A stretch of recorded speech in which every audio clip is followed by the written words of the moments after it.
bahwa nanti orang-orang pemakan riba ini di akhirat akan dibangkitkan dalam keadaan gila. Ya, mereka akan dibangkitkan dalam keadaan seperti orang yang kerasukan setan. Ya, orang-orang yang memakan riba ini. Kemudian jelas di dalam satu hadis yang sahih baginda Nabi mengatakan bahwa praktek riba ini, baik para pelakunya yang merupakan pemberi riba ataupun penerima riba, termasuk mereka-mereka yang menjadi pencatat, ya, kemudian juga para saksi yang tercatat di dalam transaksi ribawi ini, dikatakan oleh baginda Nabi sesungguhnya mereka telah menyatakan perang terhadap Allah dan Rasul-Nya. Jadi bayangkan kalau mereka menyatakan perang kepada Allah dan Rasul-Nya, tidak mungkin mereka akan bisa memenangkan peperangan itu. Ya. Lalu di dalam hadis lain yang sahih, Allah atau baginda Nabi telah menyatakan bahwa orang-orang pemakan riba dan orang-orang yang terkait dalam persoalan transaksi riba ini, di akhirat nanti mereka akan dibangkitkan dalam keadaan perut yang sangat besar, sebesar rumah, di mana kemudian di perut itu banyak ular-ular berbisa. Ini hadis sahih.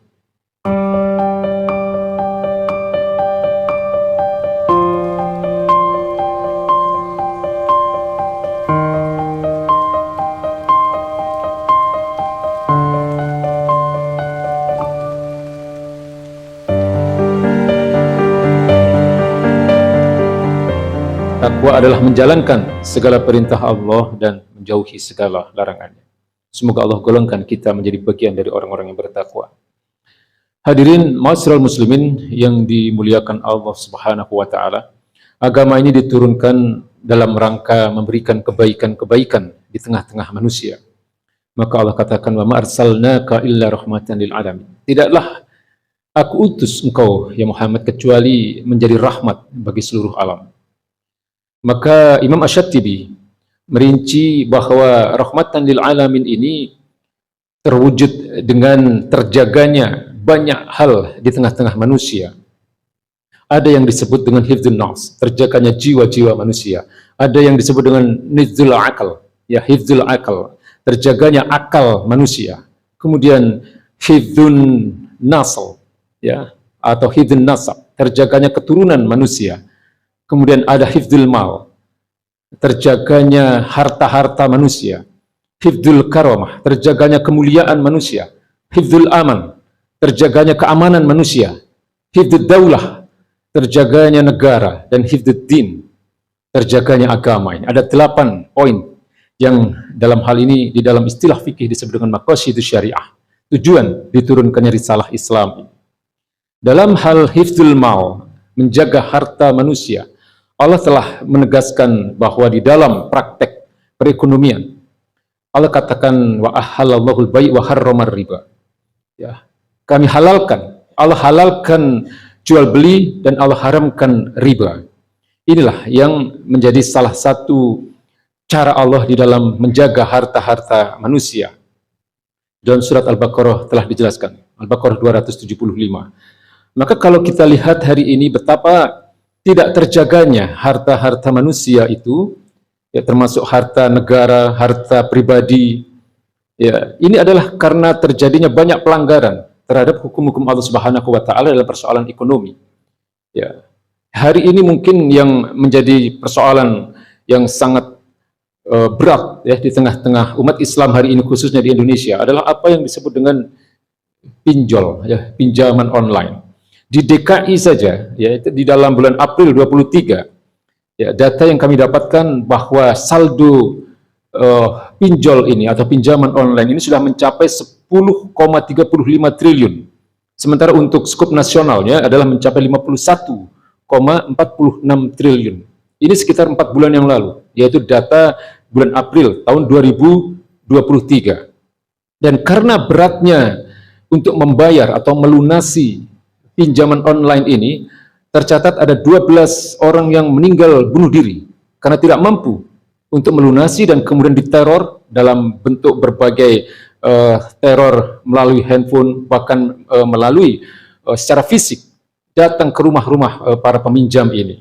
Ya, belum lagi mereka yang stres, ya, mengalami gangguan jiwa, belum lagi mereka-mereka yang harus kehilangan harta bendanya, ya, baik berupa rumah, berupa mobil dan seterusnya karena terjerat oleh pinjaman online ini. Dalam skup nasional tentu kita juga tahu bahwa beban kewajiban negara ini sudah mencapai lebih dari 8 ribu triliun. Yang bunganya saja itu adalah mencapai 400 triliun per bulan yang harus dibayar oleh negara ini. Jadi hadirin ma'asyiral muslimin yang dimuliakan Allah Subhanahu wa taala. Jelas bahwa ketika sesuatu itu dilarang oleh Allah Subhanahu wa taala, pasti sesuatu itu akan menghasilkan kerusakan ketika larangan itu tidak diindahkan oleh manusia. Tentang riba ini sebenarnya Allah Subhanahu wa taala sudah jelas di dalam surat Al-Baqarah ayat 275 tadi, bahwa Allah melarang dan Allah memberikan ancaman-ancaman yang nyata terhadap riba ini. Ya, di dalam ayat itu dikatakan bahwa nanti orang-orang pemakan riba ini di akhirat akan dibangkitkan dalam keadaan gila. Ya, mereka akan dibangkitkan dalam keadaan seperti orang yang kerasukan setan. Ya, orang-orang yang memakan riba ini. Kemudian jelas di dalam satu hadis yang sahih baginda Nabi mengatakan bahwa praktek riba ini, baik para pelakunya yang merupakan pemberi riba ataupun penerima riba, termasuk mereka-mereka yang menjadi pencatat, ya, kemudian juga para saksi yang tercatat di dalam transaksi ribawi ini, dikatakan oleh baginda Nabi sesungguhnya mereka telah menyatakan perang terhadap Allah dan Rasul-Nya. Jadi bayangkan kalau mereka menyatakan perang kepada Allah dan Rasul-Nya, tidak mungkin mereka akan bisa memenangkan peperangan itu. Ya. Lalu di dalam hadis lain yang sahih, Allah atau baginda Nabi telah menyatakan bahwa orang-orang pemakan riba dan orang-orang yang terkait dalam persoalan transaksi riba ini, di akhirat nanti mereka akan dibangkitkan dalam keadaan perut yang sangat besar, sebesar rumah, di mana kemudian di perut itu banyak ular-ular berbisa. Ini hadis sahih. Ya, jadi harus kita imani ini bahwa ancaman para pemakan riba ini adalah sesuatu yang sangat mengerikan. Ya. Jadi ketika itu baginda Nabi dalam perjalanan Mi'rajnya, ya, beliau dipertunjukkan oleh malaikat Jibril tentang adanya suatu kaum yang perutnya sebesar rumah, ya, dengan dipenuhi dengan ular-ular berbisa. Kemudian Nabi bertanya kepada malaikat Jibril, "Man haula'i ya Jibril?" Dan Jibril mengatakan, "Haula'i akalat riba." Mereka adalah para pemakan riba. Ya, ini terjadi di dalam peristiwa Mi'raj yang diceritakan dalam hadis yang sahih. Jadi hati-hati, kita hidup di zaman dalam sistem yang sekuleristik, ya, zaman di mana agama dijauhkan dari kehidupan ini, dan kita hidup di zaman yang kapitalistik, zaman di mana orang hanya berburu harta, orang hanya mengambil manfaat dari hubungannya dengan sesama manusia. Di mana dalam kehidupan yang seperti ini, yang namanya halal dan haram itu tidak dipedulikan. Sistem ini tidak mempedulikan halal dan haram.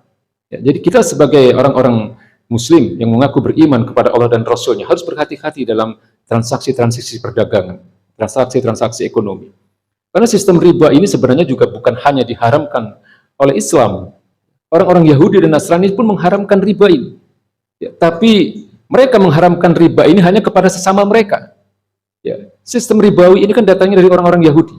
Mereka mengharamkan ribawi ini kepada sesama Yahudi. Tapi mereka tidak mengharamkan ketika sistem ribawi ini dipraktekkan terhadap orang-orang selain kaum Yahudi.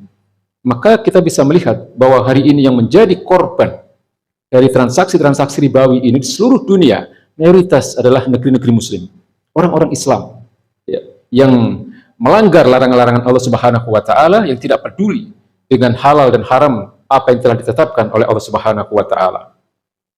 Hadirin ma'asyiral muslimin yang dirahmati Allah Subhanahu wa taala. Kenapa di dalam topik kami khutbah Jumat ini mengambil topik ini? Karena kita melihat ini persoalan yang sangat-sangat penting yang harus ditumbuhkan kesadaran di tengah-tengah umat akan keterikatannya terhadap hukum-hukum Allah Subhanahu wa taala.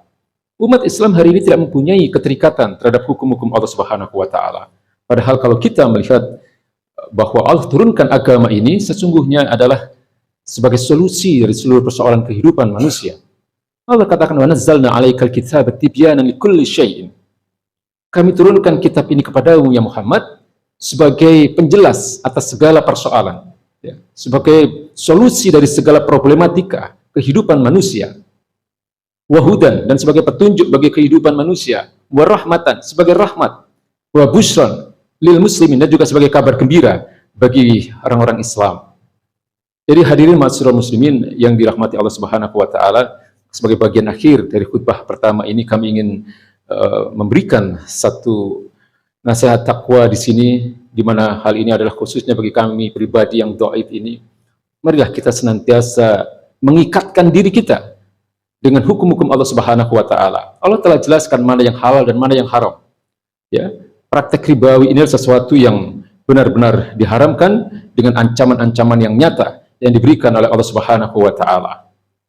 Maka sekali lagi tidak ada solusi kecuali membangun kesadaran di tengah-tengah kita agar ini adalah satu persoalan yang sistemik, ya. Jadi perekonomian itu kan bukan satu persoalan individu, tapi merupakan persoalan sistemik yang memang penyelesaiannya juga harus sistemik. Ya, karena ini menyangkut dengan aturan-aturan kehidupan yang diterapkan di tengah-tengah manusia. Maka sesungguhnya penyelesaiannya juga harus sistemik. Harus ada taghyir, harus ada perombakan total terhadap sistem kehidupan kita hari ini yang jauh dari Islam, terhadap sistem kehidupan kita yang sekularistik, yang jauh dari aturan-aturan agama, untuk ditumbuhkan dan dibangun kesadaran di tengah-tengah umat, agar umat ini menginginkan kehidupan ini diatur oleh Islam, agar kehidupan ini diatur oleh syariat Islam yang kafah, sebagaimana apa yang difirmankan oleh Allah Subhanahu wa taala, ya ayyuhalladzina amanu fadkhulu fis-silmi kafah. Wahai orang-orang beriman, masuklah kalian ke dalam Islam itu secara kafah, secara utuh. Wala tattabi'u khutuwati syaitan, jangan engkau ikuti langkah-langkah syaitan. Ya. Innahu lakum aduwwum mubin. Karena setan itu sesungguhnya adalah musuh kalian yang nyata. Barakallahu wa lakum fil Qur'anil azim wa nafa'ni wa iyyakum bima fihi minal ayati wa dzikril hakim. Innahu ta'ala jawadun karim.